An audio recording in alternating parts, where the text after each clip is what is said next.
We all have our doubts, and we also live in this dying world and this flawed body that can make it so hard to truly believe that God can come through and that God has greater in store for us. But it all comes down to walking by faith, by living not by what we see, but actually believing in God's promises to us. Hey guys, welcome back to my channel. My name is Dami and I'm a faith-based content creator. And if you've never seen my face before, you're new to the family, then welcome. I'm so glad that you were here, so glad that you tuned in. But this platform is just a space where we just keep it real. If you're also in college like me, maybe you're working full time, wherever God's got you in your journey right now, I know it is not easy. So we're just here to encourage each other, remind each other the things we may need to hear and grow in our walk with the Lord together. So again, I'm so glad that you are here. And let's get into today's video because we're talking about praying with expectancy, because we all know that prayer is something that we should be doing in our walk with the Lord, where we're constantly coming to Him, speaking with Him, having conversations about the things we may be struggling with,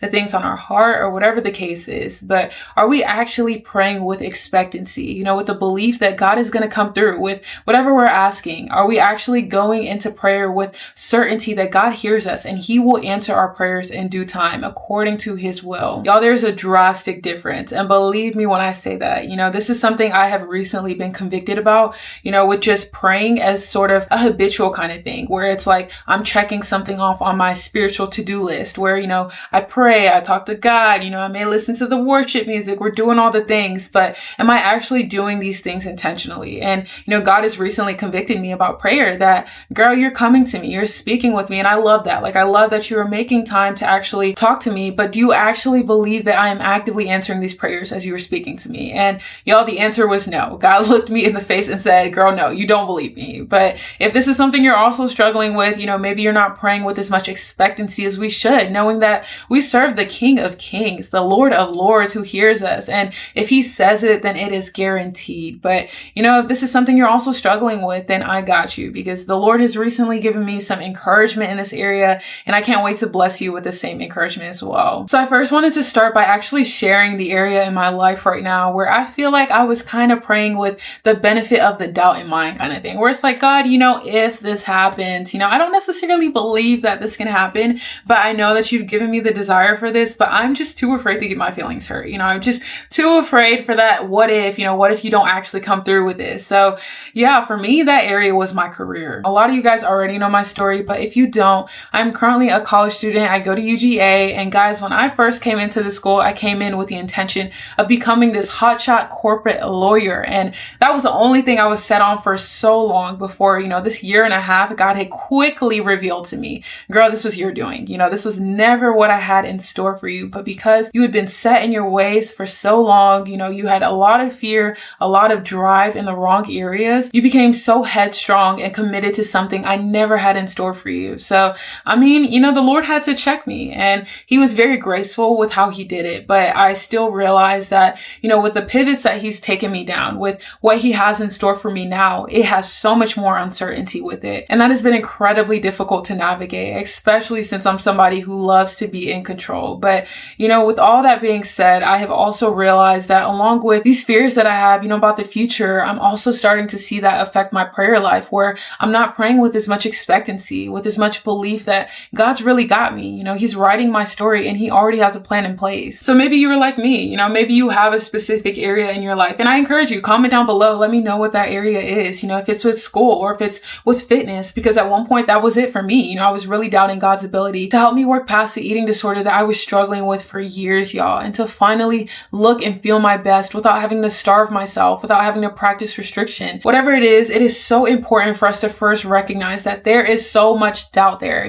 that this is all rooted in doubt and fear and shame. And whether that's coming from the enemy, whether that's coming from our own track records, our own selves, and our own limitations, whatever this is coming from, we have to first acknowledge that these doubts are there and they're crippling so many different areas of our life, like our prayer life. So it's so important for us to get intentional with asking ourselves, what am I so afraid of? What am I doubting? Is it the Lord's ability? Do I believe that He's not as big of a God as He is? Like He's not the author of my story. Is it myself that I'm doubting? Am I doubting the fact that every time I try to make progress, every time I try to move forward in my journey and do good, I always make mistakes and I always fall short? What is this limiting belief that your entire life is revolving around right now, including your prayer life? I encourage you to have these conversations with the Lord, invite Him into these moments of of reflection, because he'll reveal things to you that you didn't even know was there. I mean, for me, once I really started moving, out of this lawyer mindset, making the pivots that I knew God was calling me to make, I had way more doubt and fear than I ever could have imagined. Because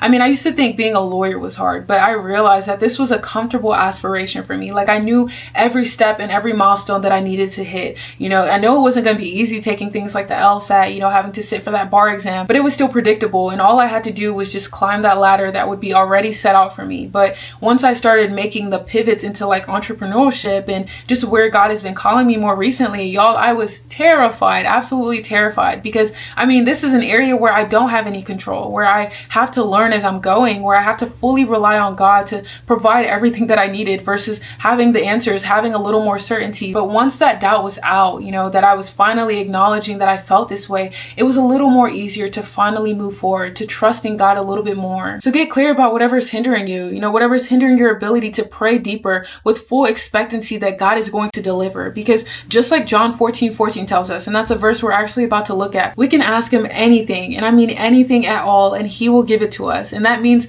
no dream is too big, no goal or milestone or whatever it is that we are asking for is too much for God to handle. We can ask him and he will deliver. But yeah, I do want to go ahead and read this verse, and it says, "If you ask me anything in my name, I will do it." Now that is a beautiful reassurance that we get from Jesus himself, but we're actually going to look deeper into this verse, because a lot of times I think we take things like this, out of context, where we'll start thinking, oh, I can ask God for a brand new Lamborghini, or I can ask Jesus for, $1 million and he's going to give it to me because he promised it in this verse. But that is not exactly true, because when we think that way, there's a key point we are overlooking where he says, ask anything in my name. What that means is that as we continue to draw near to the Lord, build this actual relationship with him, a genuine and intimate relationship, not where we see him as Santa Claus, where we can ask him for whatever we want and we can get it, but we treat it as a mutual relationship. But we see it as a genuine relationship where we start to learn about him, learn about his plans for us and his will. Our desires will start to change. The things we used to want for ourselves, all the sin, all the selfish ambition, everything that the Lord frowns upon, we'll start hating those things too, because now we are starting to imitate him. We are starting to learn more about his nature and his desires for us. And this is why it's so important to look at scripture, to look at the gospel as a holistic thing, rather than picking and choosing the parts we want to hear, the parts that fit the narratives that we're pursuing. Because when we read a couple verses before the one we just looked at, Jesus tells us the same thing when he says, "Truly I tell you, the one who believes in me will also do the works that I do, and he will do even greater works than these, because I am going to the Father. Whatever you ask in my name, I will do, so that the Father may be glorified in the Son.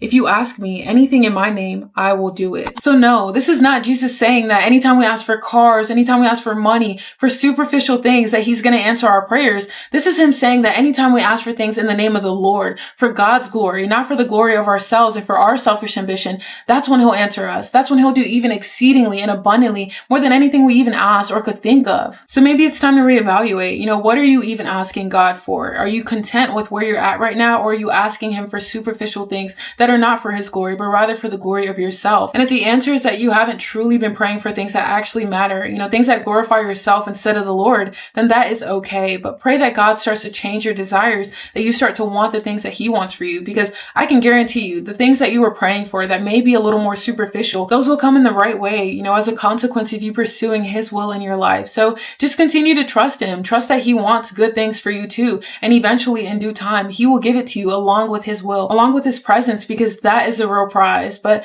maybe you have been pursuing his will for your life, but you still can't seem to find the answers that you're looking for. Maybe you aren't praying with as much expectancy as you may want to. Then my encouragement to you is to continue to trust his timing, because if it's his will, then it is his bill. So there's no such thing as wasted time. He has you exactly where he wants you to be, because as he is preparing you for that greater promise, there are things that are happening now. There's development that is happening in the right now that he does not want you to miss. And that intimacy that you're able to build with him in the now, it's the same thing that's going to be translated over to when you are able to step into that promise. But how you steward the now, how you steward the assignments that he's given you, the obedience that you have right now, that will be a greater reflection of how you're actually able to handle those promises once he gives them to you. So just be intentional with the time you have now, with the season that you're in, and know that the Lord is still in control. But that is all I have for you guys today. And I hope you were encouraged by today's message, and just reminded that you're not alone in feeling this way. We all have our doubts, and we also live in this dying world and this flawed body that can make it so hard to truly believe